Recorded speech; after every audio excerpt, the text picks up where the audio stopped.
주회와 묵상 사이, 설교와 나눔 사이, 말씀은 힘이다. 날마다 주님과. 오늘 우리에게 주시는 하나님의 말씀 역대하 26장 1절부터 15절까지 말씀입니다.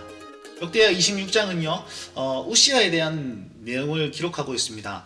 우시아도요 아마샤와 여호사밧과 함께 처음에는 굉장히 하나님을 잘 섬겨서 부강하고 또 명성을 누리는 그런 유익을 얻었습니다. 그러나 부강하여진 그것 때문인지 교만한 탓인지 하나님을 버리고 또 우상 숭배함으로써 그의 마지막은 본이 되지 못한 모습으로 망하게 되는 그런 일들을 볼 수 있습니다. 역대하는요 이런 열왕들의 모습을 보여주면서 신앙인이 끝까지 포기하지 않고 하나님을 붙들고 나아가야 된다라는 교훈을 계속 주고 있습니다. 우리 삶에서 신앙을 포기하지 않고 주님 오시는 그날까지 이 걸음을 멈추지 않아야 되겠다, 그렇게 결심하셨으면 좋겠습니다. 그리고 또 한 가지의 원리가 있는데, 신앙은 정말 단순합니다. 하나님을 섬겼을 때 그들은 유익을 얻었습니다. 반면에 하나님을 등지고 버렸을 때, 다른 우상을 섬겼을 때 하나님 역시 그들을 등지고 버리심으로 말미암아서 그들이 패망하게 되는 그런 역사들을 보게 됩니다. 아마샤도 마찬가지였죠. 에돔의 우상을 섬기자 말자 등을 돌려버리셨단 말입니다. 반면에 오늘 보면 우시아 왕은요 하나님을 잘 섬기고 있습니다. 그랬더니 나라와 자기 이름과 그 다음에 여호와의 영광이 그대로 드러나는 모습들을 잘 볼 수 있습니다. 1절 말씀해 보시면 이 우시아 왕은요 16세의 왕이 되고 52년간 통치를 합니다. 16세의 왕이 되었으나 그는 아버지인 아마샤 왕과 12년간 공동 통치를 합니다. 12년간 아마샤가 공동 통치를 하면서 우시아에게 굉장히 간섭을 많이 했습니다. 그게 못마땅한 거죠, 대신들이요. 왜냐하면 간섭을 많이 하고 있는데 나라 형편이 좋아지지는 않습니다. 그랬더니 사람들이 모반을 일으켜가지고 아마샤 왕을 죽이고 우시아 왕을 그대로 왕위에 올리는 케이스가 바로 오늘 본문입니다. 우시아가 왕이 된 다음에 제일 먼저 한 것은 땅을 정복하는 것이었습니다.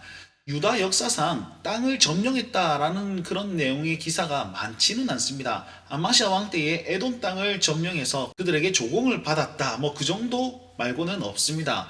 그런데 우시아는 왕이 되자마자 엘롯을 건축하여서 유다에 들어오게끔 만들었고, 또한 블레셋을 쳐서 여러 성벽들을 무너뜨리고 그곳에 성읍을 건축하는 그런 역사들을 이룹니다. 또한 아라비아와 그 다음에 암몬 사람들까지 조공을 바치면서 매우 강성하여져서 그 이름이 애굽 변방까지 퍼지는 그런 일들이 나타나게 됩니다.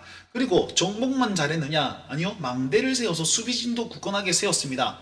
그 다음에 그 안에서 우물을 파가지고 모든 사람들이 잘 풍족하게 먹고 마실 수 있도록 하고, 그 덕분에 농사도 굉장히 잘 되게 만들었습니다. 그래서 풍년이 있고 가축들도 많아지고 삶의 질이 높아지는 그런 일들도 감행을 하고 있습니다. 군사력은 어떻습니까? 큰 용사가 2600명 있고 그 뒤에 군사들이 따르고 있습니다. 무기들도 빵빵하였고요. 그 다음에 손재주가 있는 사람에게 특별 무기를 제작하게 만들어서 성 위에서 화살을 쏘고 또 돌을 던지게 만들므로써 성읍을 견고케 하는 그런 일들까지 만들고 있습니다.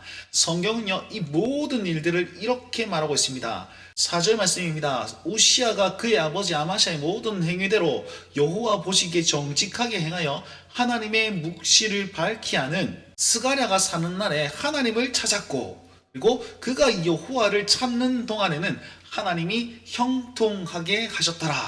하나님을 찾았더니 그가 형통함을 누렸고 매우 강하여 이름이 애굽 변방까지 퍼졌고, 제일 마지막 절 15절 말씀에 그의 이름이 널리 퍼지면 기이한 도우심을 얻어 강성하여짐이었더라, 이렇게 얘기하고 있습니다. 핵심이 무엇입니까? 하나님을 찾았더니, 그리고 그가 찾을 동안에는 이라고 얘기를 하고 있지요. 신앙인은 단순하게 사는 겁니다. 우리가 하나님을 찾을 때에 하나님은 우리를 형통케 하십니다. 이건 진리입니다.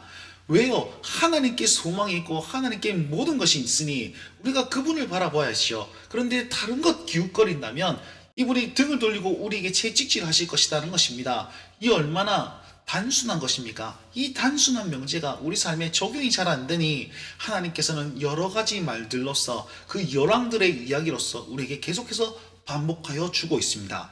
여러분 이걸 꼭 기억하십시오. 하나님을 찾을 때에 우리는 참된 위로와 행복을 누릴 수 있습니다. 오늘 마지막 말씀에 이렇게 얘기하고 있죠. 그의 이름이 널리 퍼지면 기이한 도우심을 얻었다. 여기서 기이하다는 말은 놀라운, 그리고 굉장히 큰 뭐 이런 뜻을 포함하고 있습니다. 자, 세상 사람들에게는 이것이 기이한 일이지만 우리에게는 당연한 일이 됩니다.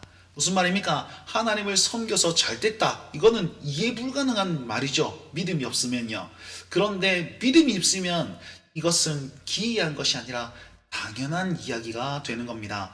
오늘 이 말씀을 꼭 기억하시면서 하나님을 찾음으로 세상이 기이하게 여기는 그 일들을 당연한 것으로 누리며 사실 수 있는 모든 운동원들과 성도님들 되시길 바랍니다. 오늘도 주님과 함께 동행하시고 하나님을 찾으십시오. 날마다 주님과